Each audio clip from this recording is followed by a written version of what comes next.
ಬೆಂಗಳೂರು ನಗರದ K R ಸರ್ಕಲ್ನಲ್ಲಿ BMTC ಬಸ್ಗಳ ನಡುವೆ ಭೀಕರ ಅಪಘಾತ ಸಂಭವಿಸಿದೆ. ಸಿಗ್ನಲ್ನಲ್ಲಿ ನಿಂತಿದ್ದ ವಾಯುವಜ್ರ ಬಸ್ಗೆ ಹಿಂದಿನಿಂದ ಬಿಎಂಟಿಸಿ ಎಲೆಕ್ಟ್ರಿಕ್ ಬಸ್ ಡಿಕ್ಕಿ ಹೊಡೆದ ಪರಿಣಾಮ ಚಾಲಕ ಗಂಭೀರವಾಗಿ ಗಾಯಗೊಂಡಿದ್ದು ಆಸ್ಪತ್ರೆಗೆ ದಾಖಲಿಸಲಾಗಿದೆ. ಮುಂಭಾಗದಲ್ಲಿ ಕುಳಿತಿದ್ದ ಹಲವು ಪ್ರಯಾಣಿಕರು ಗಾಯಗೊಂಡಿದ್ದು, ಕೆಲವರ ಕಾಲುಗಳು ಬಸ್ನಲ್ಲಿ ಸಿಲುಕಿರುವ ಕಾರಣ ಪೊಲೀಸರು ಹಾಗೂ ಅಗ್ನಿಶಾಮಕ ಸಿಬ್ಬಂದಿ ರಕ್ಷಣಾ ಕಾರ್ಯಾಚರಣೆ ನಡೆಸಿದ್ದಾರೆ. ಅಪಘಾತಕ್ಕೀಡಾದ ಬಸ್ಗಳನ್ನು ಕ್ರೇನ್ ಸಹಾಯದಿಂದ ತೆರವುಗೊಳಿಸುವ ಕೆಲಸ ನಡೆಯುತ್ತಿದ್ದು, ಘಟನೆಯಿಂದ ಕೆಆರ್ ಸರ್ಕಲ್ನಲ್ಲಿ ಭಾರೀ ಸಂಚಾರ ದಟ್ಟಣೆ ಉಂಟಾಗಿದೆ.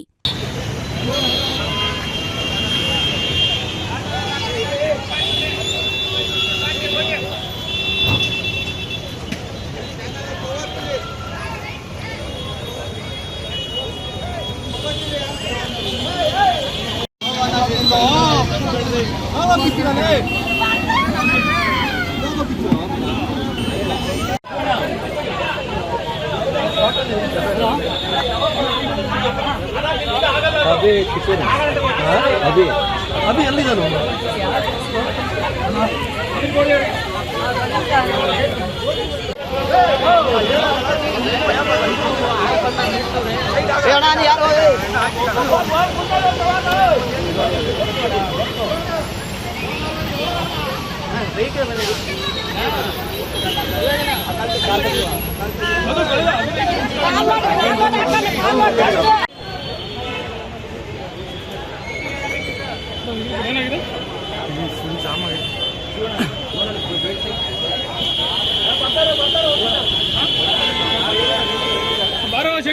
ಆಂಬುಲೆನ್ಸ್ ಯಾರು ಸರ್ ಅವರು